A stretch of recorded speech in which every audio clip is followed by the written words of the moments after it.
एक तो रूहानियत का रंग लगाओ सबको संग से, और दूसरा अपने मुख से, चलन से और चेहरे से हर एक को मधुरता की गिफ्ट दो।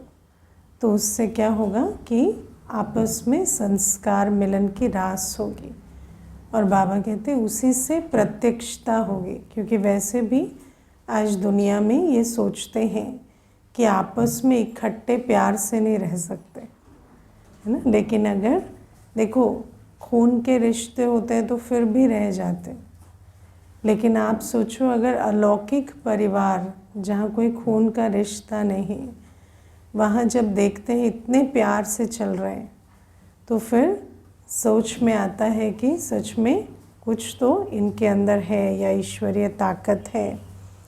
मुझे याद है अभी पीछे मुझे कोई कहते थे कि आपके यहाँ पर ये जो सारा संगठन होता है ये वॉलंटरी होता है, मतलब हर कोई अपनी इच्छा से सब कुछ अपनी इच्छा से करते हैं।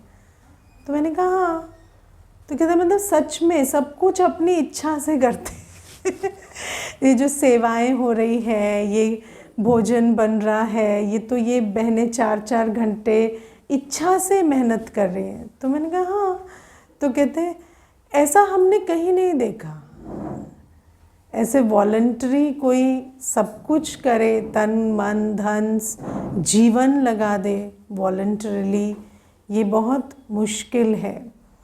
तो आप सोचो कि कितनी बड़ी बात है ना। और फिर ये तो एक एस्पेक्ट, लेकिन आप सोचो अगर प्यार है, खुशी है उसके बीच, कहीं होता है हो रहा है पर वो खुशी वो स्नेह नहीं है, लेकिन अगर सब कुछ दिखता है तो फिर मनुष्य को सोच में आता है कि ये तो भगवान का कार्य चल रहा है। तो आज ऐसे ही दिल में कुछ बातें आ रही थी मुरली सुनकर, तो आज बाबा ने जैसे विदेही बनने से विदेही स्थिति का अभ्यास करो, तो बाबा कहते हैं कोई भी परिस्थिति आई है ना, अंत का पेपर में भी कितनी भी बड़ी बड़ी परिस्थिति आएंगी पर उनको पार कर लेंगे। तो ऐसे ही मुझे याद आ रहा था एक बार एक भाई आए थे, तो वो ना जापान का मार्शल आर्ट थोड़ा जानते थे, तो उनको मैं कोर्स करा रही थी। तो मैंने उनको पूछा कि मैंने उनको बताया कि आपके सम्मुख कोई एनर्जी आती है ना, जैसे हम समझाते हैं कि कोई भी नेगेटिव एनर्जी है, कोई इस प्रकार से बोल रहा है या कोई कर्म कर रहा है, तो उसके साथ आप 3 चीज़ें कर सकते हो। या तो आप उसे रिफ्लेक्ट बैक कर दो, है ना, कोई उल्टा बोल रहा है आपने भी उल्टा बोल दिया, या दूसरा है आप उसे एब्जॉर्ब कर लेते हो, माना आपने उसको तो उल्टा नहीं बोला लेकिन आपने अपनी दिल को दुखी कर दिया। या तीसरा है आप ट्रांसफॉर्म कर दो, वो उल्टा बोलता है लेकिन आपके पास शुभ भावना का जो स्टॉक है उस आधार से आप उसे चेंज कर दो, आप उसके साथ मीठा बोलो। तो जब उसको सुना दिया, तो ये तो हम क्लासेस में सुनाते हैं ये है, तो फिर वो मुझे कहता है वैसे ये क्यों नहीं करते कि अगर कोई नेगेटिव एनर्जी दे रहा है आप गायब हो जाओ। तो मैंने कहा गायब मतलब? तो कहते जैसे हमारे मार्शल आर्ट में होता है ना कि कोई अटैक कर रहा है तो आप वहाँ से गायब हो जाओ, मतलब इस तरह से करो कि आप अवॉइड कर जाओ उसको। तो उस समय मैंने कहा अभी तो मुझे इतना ही आता है इसके आगे का अभी मुझे आता नहीं है, तो आपने जो कहा मैं उस पर सोचूंगी। तो मैंने उस टाइम उस बात को छोड़ दिया। फिर धीरे धीरे जैसे जैसे हम ज्ञान में चले, तो मुझे वो बात कई बार याद आती थी जब मैं विदेही अवस्था की बात सुनती। तो वास्तव में बाबा हमें ये 4th फॉर्मूला भी बताता है कि जब हम अपनी विदेही अवस्था का अभ्यास करते हैं, विदेही माना आप ऐसे अभ्यास करें बार बार कि मेरा ये शरीर ही नहीं है, ये कान आँख इंद्रियां कुछ नहीं है, मैं बिल्कुल लाइट की बनी हुई हूँ, है ना। और सब कुछ देखते सुनते मैं यहाँ से रिसीव नहीं कर रही हूँ, मैं सिर्फ बाबा से जो मिल रहा है वो दे रही हूँ। तो जब हम इस प्रकार से फरिश्तापन का अभ्यास करते हैं, फरिश्ता माना आपने इधर से रिसीव करने का डोर बंद कर दिया है, आप सिर्फ बाबा से ले रहे हैं और इधर दे रहे हैं, और यहाँ से जो कानों से शब्द आ रहे हैं, आँखों से दृश्य आ रहे हैं, या सर्दी गर्मी का अनुभव है, या कोई वायुमंडल वाइब्रेशन का प्रभाव है, उसको आप फील नहीं कर रहे। तो जितना आप ये अभ्यास करेंगे तो ये जैसे गायब हो जाना है। जब कोई भी एनर्जी आपकी तरफ आती है तो आप उसको महसूस नहीं करते। और अभी तो हम अभ्यास के स्टेज पर रहते हैं, लेकिन जब वो अवस्था पक्की हो जाती और हमारी स्थिति ही फरिश्ता स्थिति है, तो अंत में कितने भी तूफान आए, कितने भी पेपर आए, आपका उस पर कोई असर नहीं होगा, आप पर उसका कोई असर नहीं होगा, है ना। ज़रूरत ही नहीं है, नहीं ज़रूरत ही नहीं है ना। देखो, अगर ज़रूरत महसूस होगी तो फिर आपको अंदर से उत्कंठा होगी ना, मुझे जवाब देना है, जवाब देना है।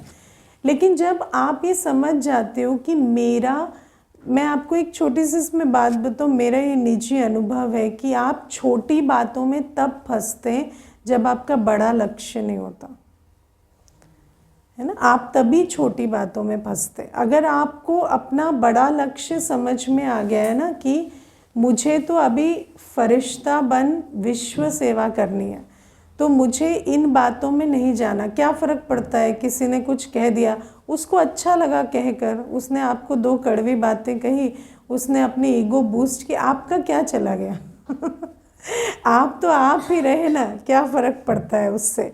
तो ये भी जो ये उत्कंठाएं होती है इसलिए होती है क्योंकि कहीं ना कहीं हमारे लक्ष्य में क्लैरिटी नहीं है। अगर लक्ष्य में क्लैरिटी हो जाती है, आप देखो जैसे छोटी सी बात है, व्यक्ति सारे दिन घर में, अगर छुट्टी का दिन है तो घर में कोई भी कुछ कह रहा है उसका जवाब दे रहा है, झगड़ रहा है।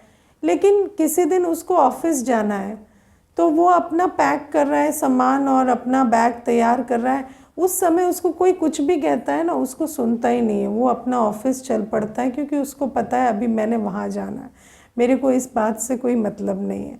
तो ये लेटिंग गो जो है ये लक्ष्य से बहुत रिलेटेड है।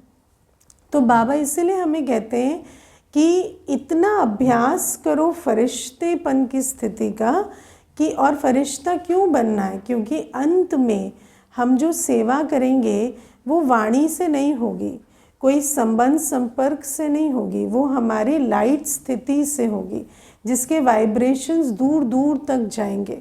तो बाबा कहते हैं इसीलिए इस विदेहीपन का अभ्यास करते करते तुम ऐसे डबल लाइट हो जाएंगे कि कोई भी एनर्जी तुम्हारे साथ और खिटखिट नहीं कर पाएगी। और कितनी भी चाहे बाहर की नेगेटिविटी का फोर्स बहुत हो, जैसे बाबा हमें कहते हैं कि पांचों तत्व और पांचों विकार इकट्ठे हलचल में आएंगे, है ना। आप सोचो कि मनुष्य के अंदर आज जितना क्रोध है, जितना काम है, जितना अहंकार है, लोभ है, वो जब प्रत्यक्ष हो जाए, है ना। आज तो व्यक्ति, आप सोचो जब व्यक्ति एक ऑनलाइन प्लेटफॉर्म पे कड़वाहट उगलता है, उसको भी आप पढ़ नहीं सकते हैं, इतना उसके अंदर कड़वाहट है।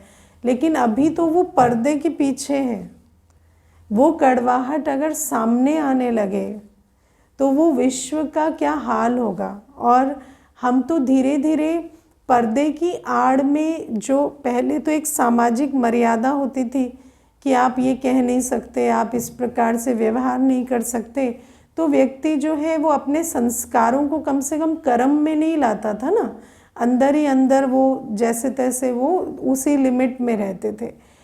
लेकिन अब तो अभिव्यक्ति भी आप पर्दे की आड़ में बहुत अच्छी कर सकते हैं। हर व्यक्ति जो अपना काम, क्रोध, लोभ, मोह, अहंकार की जीवन जो है वो एक पैरेलल वर्चुअल लाइफ की तरह जी रहा है ना, अलग अलग नामों से, अलग अलग किसी चीज़ से।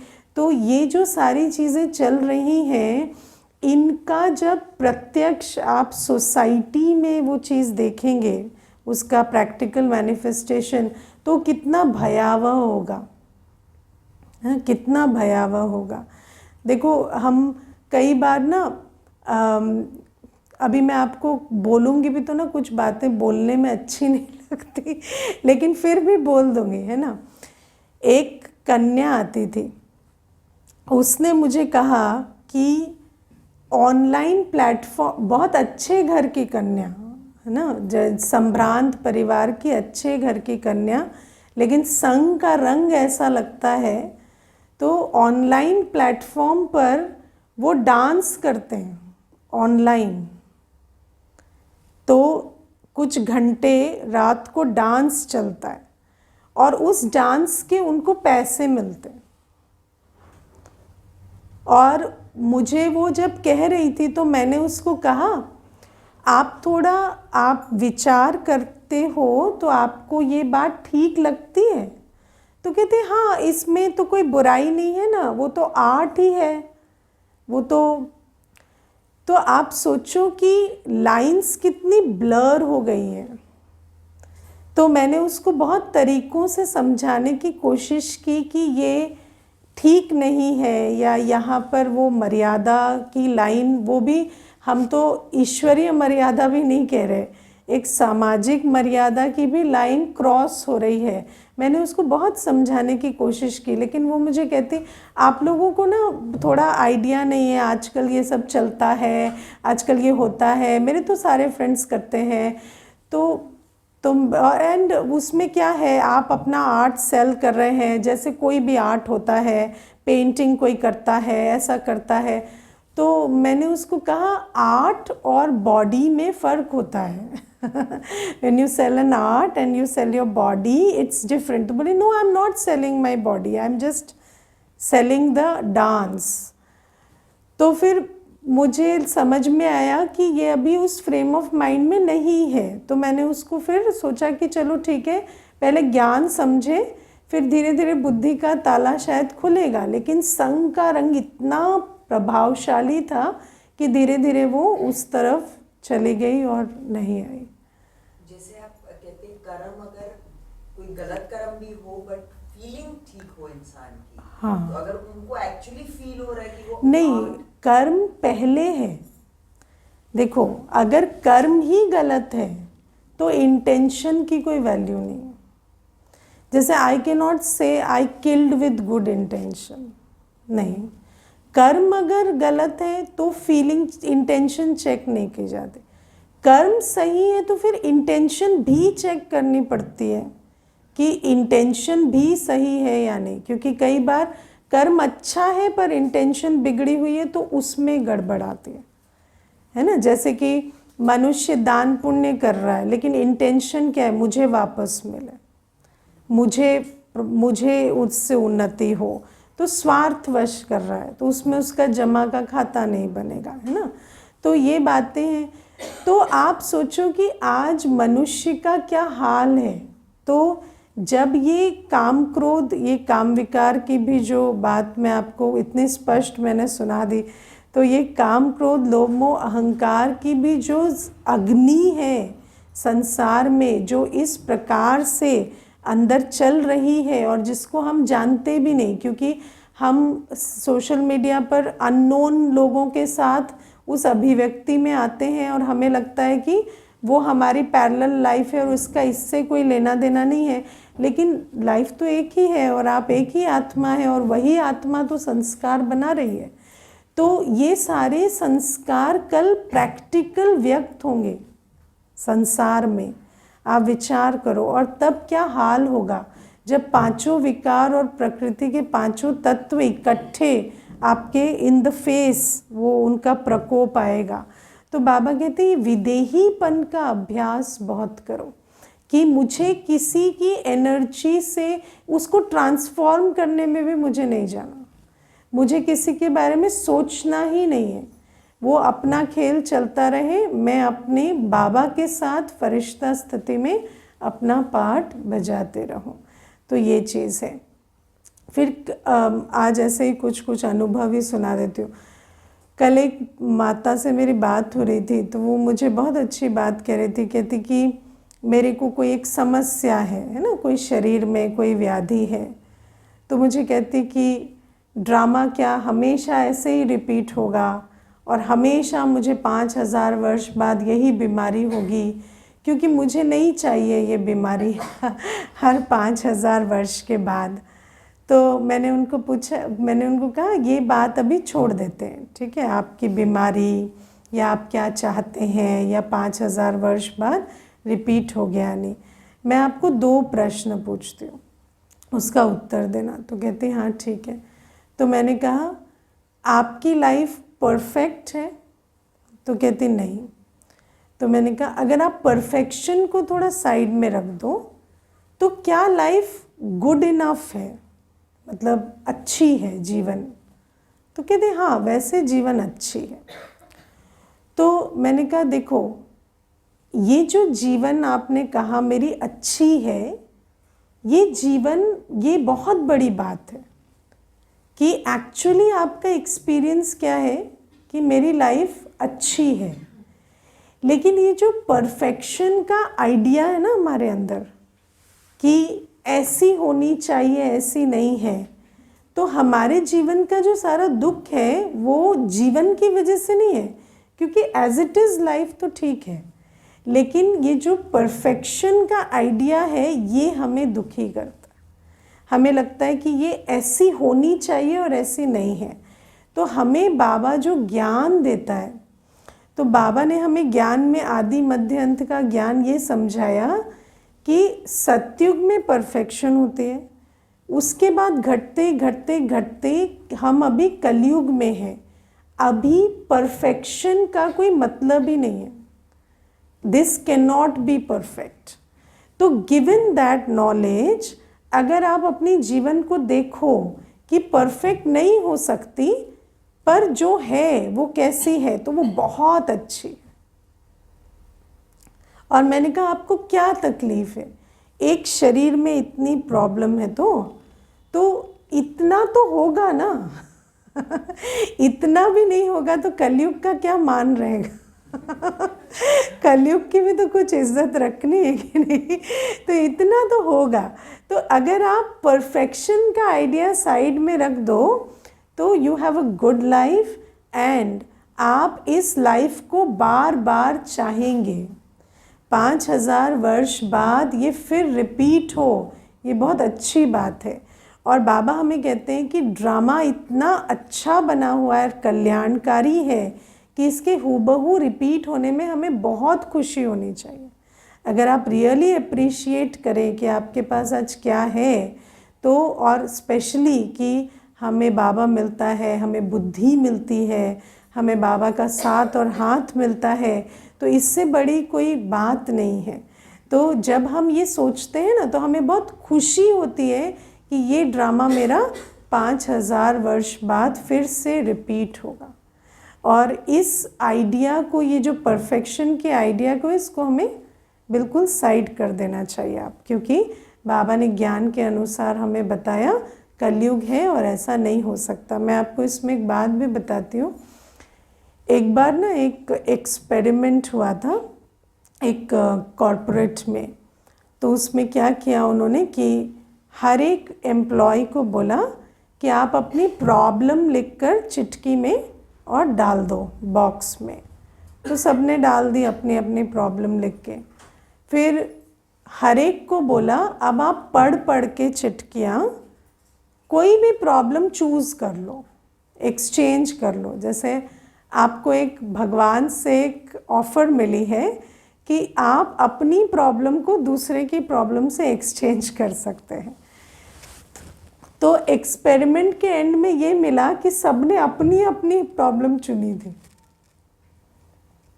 And this is a very interesting finding, क्योंकि मनुष्य ऐसा सोचता है कि शायद दूसरे वाली प्रॉब्लम, दूसरे की प्रॉब्लम मेरे से कम है। लेकिन अगर आपको एक्सचेंज करने को कहा जाए ना, तो आप सिर्फ अपनी ही वाली प्रॉब्लम से डील कर सकते हैं। तो इसीलिए हमारे पास जो भी प्रॉब्लम्स हैं, हम उससे डील करने के लिए फुल्ली इक्विप्ड हैं। तो वो एक्चुअली प्रॉब्लम नहीं है, वो तो एक अपॉर्चुनिटी है कि आप अपनी शक्तियों और गुणों को यूज़ कर कर उससे निकलें। तो बाबा इसीलिए हमें कहते हैं कि ये जो ड्रामा बना हुआ है, ये ड्रामा कल्याणकारी है, एक्यूरेट है और बहुत अच्छा बना हुआ है। अगर हम परफेक्शन को एम नहीं करेंगे, हम बाबा को देखते हैं, बाबा ऐसा परफेक्ट है, हम परफेक्शन को एम करके उनसे परफेक्ट करने की कोशिश करते हैं बाबा जैसा। तो अगर एम करना और एक्सपेक्ट करने में फ़र्क होता है। हाँ, आप परफेक्ट बने, आप परफेक्शन को ना ढूंढें आप परफेक्ट बने, क्योंकि नियम ऐसा हो गया है कि जब हम परफेक्शन ढूंढते हैं तो हम डिफेक्ट देखते हैं और डिफेक्ट ग्रहण करते हैं। तो बेसिकली हम परफेक्शनिस्ट नहीं, डिफेक्शनिस्ट बनते हैं सो आप जितना परफेक्शन ढूंढते हैं उतना आप कमियां देखते हैं और वो कमियां आपके अंदर आती हैं। तो अभी आप बाहर परफेक्ट नहीं हो सकता ये समझ के अंदर जो आप परफेक्शन ला सकते हैं अपनी स्थिति में, वो लाएं, तो फिर उसका रिजल्ट बाहर दिखेगा कि एवरीथिंग विल बिकम हार्मोनियस, है ना। तो ये ज़रूरी है। और बाहर परफेक्ट नहीं हो सकता। आप किसी एम्प्लॉई से भी परफेक्शन चाहे, स्पाउस से चाहे, बच्चे से चाहे, आज यही तो हमारे दुख का कारण है ना। लेकिन अगर आप अपने आप को सेकंड क्वेश्चन पूछें कि इज़ इट गुड इनफ, तो it is always good enough. लेकिन हम वो जो इज़ इट परफेक्ट पूछते हैं ना, तब आंसर नेगेटिव आता है। तो it is not, it cannot be perfect, it is good enough and that is the best it can be. Perfection is not linked to improvement. Perfection, if you aim for internal perfection तो improvement होगी। बाहर आप चाहेंगे तो improvement नहीं होगी, क्योंकि सामने बाहर भी बहुत सारी चीजें हैं तभी बनी है जो परफेक्शन की ओर चलते रहे, एक से इन्वेंशन होती रही। इन्वेंशन किसने की? उस व्यक्ति ने की। तो उसने क्या सोचा कि मैं परफेक्ट, देखिए जब आप कोई इन्वेंशन कर रहे हैं और आपको कोई रोड ब्लॉक आया, कोई भी ऐसी इन्वेंशन तो नहीं होती ना जिसमें फेलियर्स नहीं होते या विघ्न नहीं आते। जब विघ्न आए और अगर आप रियली उस आइडिया के साथ चल रहे हैं ये नहीं होना चाहिए, तो फिर तो क्या होगा, आप हताश हो जाएंगे। लेकिन अगर आप समझते हाँ ये तो होगा, इतना तो ऊंच नीच होगी, लेकिन मुझे इसके बाद भी कंटिन्यू करना है, तभी आपको सक्सेस मिलती है। एंड किसी भी सक्सेसफुल व्यक्ति के अंदर एम्पैथी क्वोशेंट बहुत होता है। Empathy means you accept everything and everyone as they are. अगर वो एम्पैथी नहीं है तो आप नहीं चल सकते आगे, है ना। तो मेरा तो ऐसा अनुभव नहीं है कि कोई बिना एम्पैथी के या बिना एक्सेप्टेंस के या ये समझे बिना कि हर एक की अपनी लिमिटेशन होती है आप आगे बढ़ सकते हैं, ऐसा नहीं हो सकता, है ना। तो ये चीज़ है। अब आज बाबा हमें ये भी कहते हैं कि तुम्हें, हाँ जी,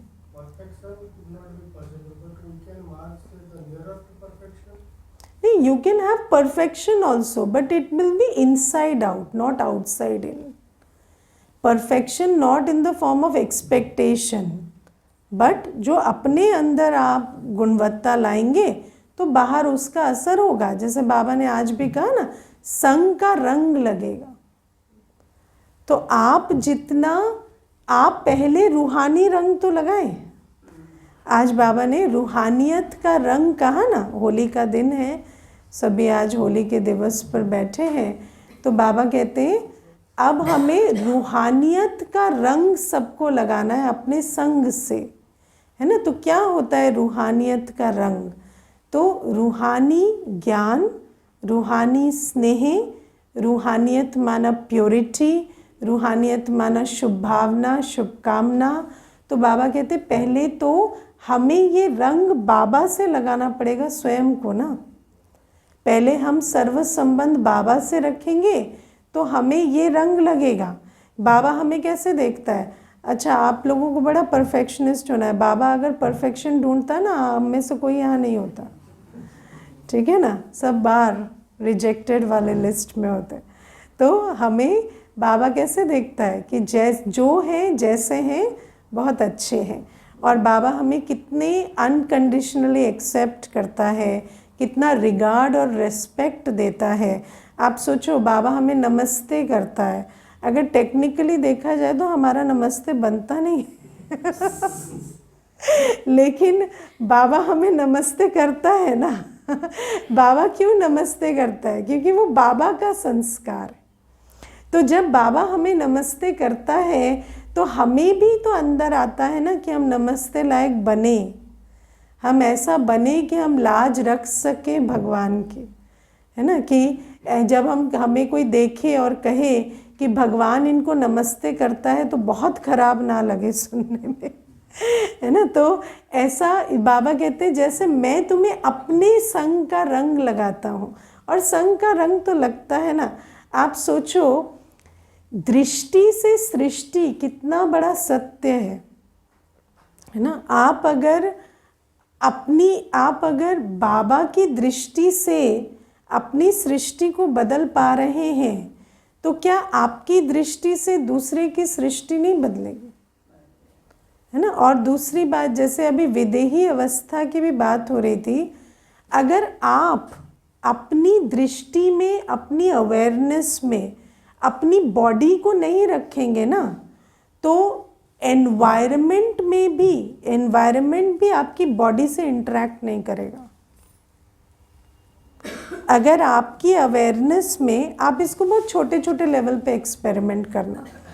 मान लीजिए आपके ड्रेस में कोई दाग लग गया है ना, कोई कुछ भी हो गया है, डैमेज हो गया है, आप उस बात को नहीं जानते, आपको अभी तक पता नहीं है ये लग गया है, तो आपको कोई भी नहीं कहता आकर कि ये लगा हुआ है। लेकिन जैसे ही आपको पता चल जाता है, 10 जनों को दिखाई देता है कि यहाँ पे ये लगा हुआ है। ये हुआ है कि नहीं? ये होता है। क्यों होता है? क्योंकि जब आपकी सोच में कोई बात आती है तो आप उस बात के प्रति हर एक को जैसे पॉइंट आउट कर रहे हैं, और वो भी उस बात को देख रहे हैं। तो आपकी जो स्थिति है या जो आप अपनी अवेयरनेस में रखते हैं, जैसे आप सोचो, हमने जैसे ये जो सफ़ेद चोला धारण कर लिया और हमें इस बात से पे कोई अटेंशन नहीं जाता कि, है ना, कि ड्रेस कैसा है या क्या है, यूनिफॉर्म की तरह पहन लिया, तो सामने वाले ने भी जज करना छोड़ दिया। नहीं तो कितना जजमेंट होता है। लेकिन वो जजमेंट इसलिए नहीं कि वाइट पहन लिया, अगर वाइट पहनकर भी आपकी वृत्ति में रहेगा ना, हमने ऐसा पहना है, ये पहना है, तो वो सामने वाले की वृत्ति में आएगा। हम जो सोचते हैं वो ट्रैवल करता है, वो सोचने लगते हैं। और इनफैक्ट सिर्फ आत्मा ही नहीं, प्रकृति भी रिस्पॉन्ड करती है। अगर आप फियर की वाइब्रेशन जनरेट करेंगे तो प्रकृति भी अटैक करने के लिए आएगी। तो इसीलिए बाबा कहते हैं जब तुम विदेही हो जाते हो, तुम जैसे हो पर नहीं हो, तो फिर क्या होता, प्रकृति को भी वो मैसेज जाता है कि इनको डिस्टर्ब करने की कोई ज़रूरत नहीं, ये नॉन रिएक्टिव स्टेट में है, तो वो भी आपके साथ एंटैंगल नहीं होती, है ना। तो ये चीज़ है। तो ऐसे ही बाबा हमें कहते हैं ये जो रूहानियत का रंग है, जैसे हम बाबा के रंग में रंगते चले जाते हैं, तो एक तो हम यहाँ के रंग के प्रभाव से हट जाते हैं, और दूसरा है कोई भी हमसे मिलता है तो जैसे हम हैं, थोड़ी देर के लिए भले, टेम्पररी ही भले, लेकिन वो उस रंग में रंग जाता है ना। उस समय उनको फील नहीं होता कि ये और हम अलग हैं। हाँ, भले वो फिर बाहर जाएगा तो स्ट्रगल करेगा, तो युद्ध तो होगी ना, युद्ध होगी, फिर धीरे धीरे विजयी बनेगा। लेकिन ये जो रूहानियत का रंग है, ये आप इंस्टेंटली लगा सकते हैं। अगर आप बहुत स्नेह से चल रहे हैं तो सामने वाला भी स्नेह से आपके साथ व्यवहार करेगा। आप छोटी सी बात देखो, मुस्कुराना। मैंने देखा है जब मैं पहले क्लासेस कराती थी ना, तो सबसे बड़ा चैलेंज क्या होता था, नई सभा है तो जैसे सभी पहली बार आए हुए हैं, तो वो ना ऐसे घूर घूर के देखते हैं, मतलब हंस मुस्कुराते नहीं हैं, तो ऐसे ग्रिम फेस बनाकर जैसे कि डरा रहे हो ना, ऐसे बैठते। तो जब मैं वो क्लासेस कराती थी तो मैंने ना 1-2 बार, थोड़ा क्या होता है कि आपको भी पहले आता नहीं है तो you also start playing on that energy, तो मैं थोड़ी विजिलेंट हो जाती थी कि शायद इनको कुछ कह दिया तो सब अटैक ही कर देंगे, तो थोड़ा ठीक से सोच समझ के क्लास कराओ। लेकिन फिर धीरे धीरे मैंने समझा कि you can set the show. तो फिर मैंने, जैसे नए सभा होती है ना, तो पहले 5 मिनट मुस्कुरा दो और कुछ लाइट कॉन्वर्सेशन करो, वो सब मुस्कुराने लगते हैं।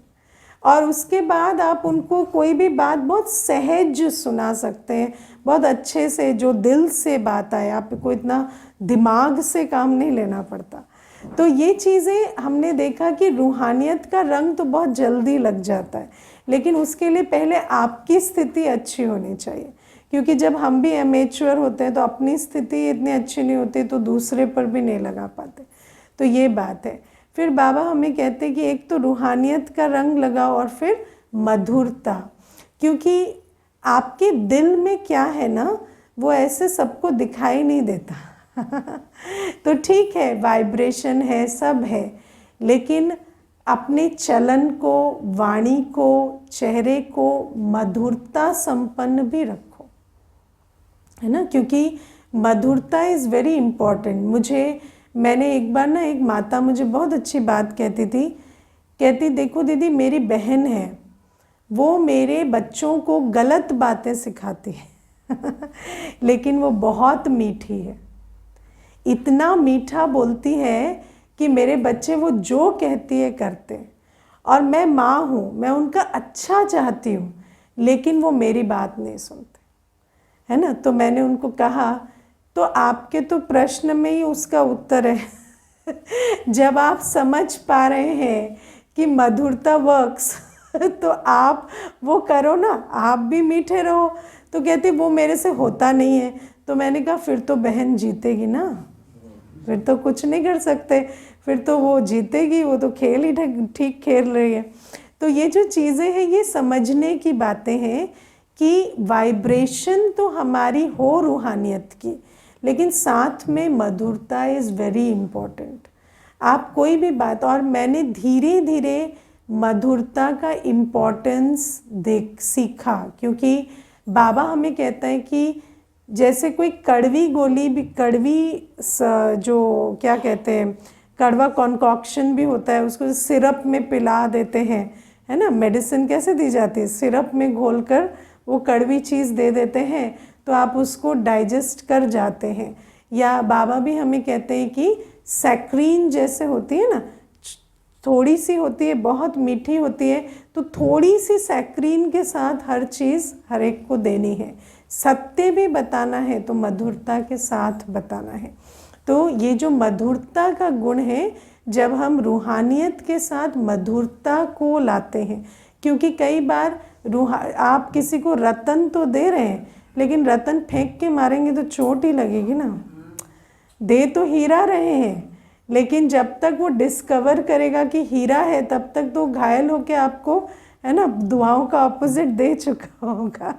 तो इसलिए रतन भी देने हैं तो प्यार से देने। अगर मधुरता नहीं है तो कई बार अच्छी चीज़ की भी कोई वैल्यू नहीं होती। तो बाबा कहते हैं जहाँ पर रूहानियत की दृष्टि है और प्लस, है ना, चलन में, वाणी में, चेहरे में मधुरता है, वहाँ फिर संगठन में संस्कार मिलन बहुत ईजिली होता है। क्योंकि सामने आज आप देखो, मनुष्य की दिल इतनी वुंडेड है ना, आप इस बात को पता नहीं कितना रियलाइज़ करते हैं, लेकिन 63 जन्मों के घाव कम नहीं होते। तो 63 जन्मों के घाव में, अब आप सोचो, किसी को अगर चोट लगी होती है और आपका हाथ टच हो जाता है तो चीखे मार रहा है। अब आप सोचते हो कि कितना क्यों चीख रहे हैं, ऐसा तो कुछ भी नहीं हुआ, मैंने तो हाथ ही टच किया है। लेकिन वो टच जो है वो उसके घाव को कितना हर्ट कर रहा है।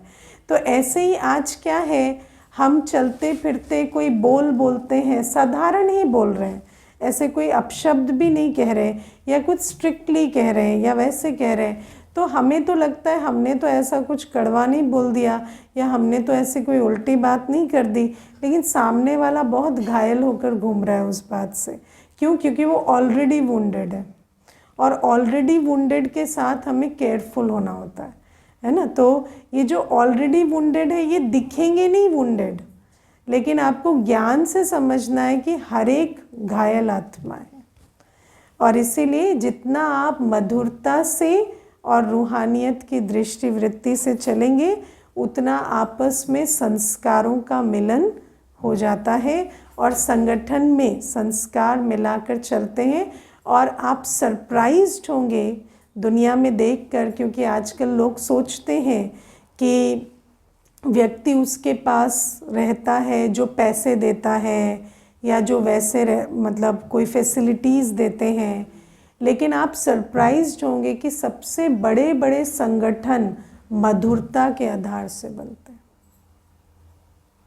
मन, हाँ, स्पीच की मधुरता है या क्वालिटी ऑफ थॉट जो आप उसको सब कुछ वृत्ति की भी, वाणी की भी, बॉडी लैंग्वेज भी, है ना। जैसे आप किसी को उठा रहे हैं तो वो भी मैटर करता है, ऐसे उठा दिया या प्यार से उठाया, everything, you know, it's how you use your eyes, your hands, your words, सब कुछ आपकी मधुरता को रिफ्लेक्ट करना चाहिए।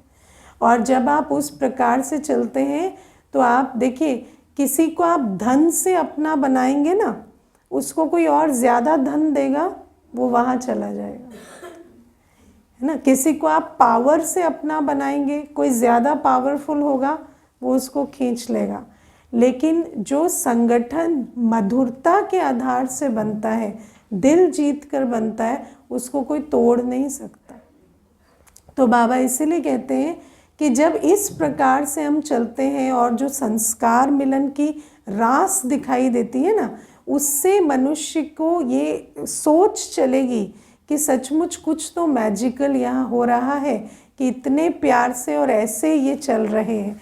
मुझे याद है जब शंकराचार्य आए थे, धार्मिक सम्मेलन हुआ था, तो शंकराचार्य आए थे मधुबन, माउंट आबू। तो उस समय पर बहुत शॉर्ट नोटिस पे वो आए थे। तो शॉर्ट नोटिस पर भले आए, पर दादी ने तो एक फ़ोन किया तो टीचर्स पहुंच गए सारे और संगठन बड़ा हो गया। तो जब संगठन उन्होंने देखा तो उन्होंने पूछा कि ये यहाँ रहते हैं, ये सब जो अभी इकट्ठे हुए यहाँ रहते हैं? बोले नहीं, ये तो हमारे अलग अलग राज्यों से आए। बोले पर हमने तो कन्फर्मेशन अभी अभी दी थी, तो ये एकदम से कैसे आए? तो बोले हमने फ़ोन कर दिया। तो बोले फ़ोन करने पे ये ऐसे आ जाते हैं? एकदम फ़ोन किया और ये ऐसे उठ के आ गए, काम वाम जो भी था उसको रख के ऐसे फटाफट आ गए? तो बोले हाँ। तो उनको कहा कि हम तो किसी को एक मंदिर बना के दे देते हैं ना, वो हमारा फ़ोन नहीं उठाता फिर। तो ये जो आपका ये संगठन है, ये कैसे बनता है? ये आपके एक फ़ोन पे आते कैसे? आज भी इतना प्यार कैसे है? तो ये जो रेस्पॉन्स है, ये उन्होंने सेवा किया, इस आधार से उनकी सेवा हुई और उनको सोच चली कि सचमुच जो कार्य हम कर रहे हैं और जो कार्य ये कर रहे हैं उसमें अंतर है। और बाबा कहते इसी संस्कार मिलन की रास को देखकर प्रत्यक्षता होगी कि किस आधार से, मधुरता के आधार से, क्योंकि प्रकाशमणि दादी से बहुत प्यार था सबका। प्रकाशमणि दादी जी एक बार कोई बात कह देती, मानो चलती क्लास में भी कोई बात कह देती ना, तो बच्चे उसको अपना पर्सनल मिशन बना लेते थे कि ये पूरी करनी है, क्योंकि दादी के संकल्प में आ गया। तो इतना दादी से प्यार था और दादी का भी इतना प्यार था बाबा से भी और बच्चों से भी, कि इस प्रकार से सेवा होती थी, है ना। तो ये बाबा आज कहते हैं प्रत्यक्षता का आधार इस प्रकार की संगठन शक्ति जो मधुरता के आधार से बनती है। ओके, एक प्रश्न, हाँ जी। जो आपने बताया कि वुंडेड होते हैं, तो जो जितने आजकल जितनी भी कलयुग में आत्माएं हैं, तो जो एग्रेसिव हैं या जो कड़वा बोल रहे हैं तो वो उनके पुराने जन्म के बूंदे हैं। हाँ, इस जन्म के भी हो सकते हैं। जो जितना ज़्यादा मतलब एग्रेसिव है या डिफिकल्ट टू डील है वो मतलब ज़्यादा वो वुंडेड है। और दूसरा है, कई ऐसे भी होते हैं जो ओपन अप नहीं होते, जैसे एकदम क्लोज्ड रहेंगे, वो आपसे कुछ शेयर नहीं करेंगे, आपको उनको आपके फिज़िकल प्रॉक्सिमिटी से भी तकलीफ़ होती है, जैसे वो गले नहीं लगेंगे, है ना, भले बहनों बहनों के ही गले नहीं लगेंगे, वो आपसे ट्रस्ट इश्यूज़ रहते हैं, ये सब वुंडेड की निशानियाँ हैं। तो ऐसे में आपको भी समझकर उतना प्यार से, उतना केयरफुली, है ना, केयरफुली में डरना नहीं होता कि क्या हो जाएगा, कैसे हो जाएगा। मानो आपसे कुछ हो भी गया तो उसको भी प्यार से डील करो, है ना, फिर कॉन्वर्सेशन करो, फिर प्यार से बात करो। तो इस प्रकार से चलता है, ठीक है। मैंने तो देखा है कम्युनिकेशन बहुत बड़ी चीज़ होती। आप सोचते मत रहो, आपको लगा ना कि यहाँ पे कोई बात हो गई तो ये मत सोचो वो क्या सोच रहे हैं या वो ऐसे क्यों बोले, जाके बात करो और शुभ भावना, शुभ वृत्ति से बात करो। और कोई ऐसी बात नहीं है जो कम्युनिकेशन से सॉल्व नहीं होती। और मैं ऐसा समझती हूँ कि अगर हम पावर ऑफ कम्युनिकेशन सीख जाते ना तो आज दुनिया में कोई टेररिज्म, कोई कॉन्फ्लिक्ट, कुछ नहीं होता। सिर्फ कम्युनिकेशन की शक्ति से सब कुछ खत्म हो सकता है, ठीक है। ओम शांति।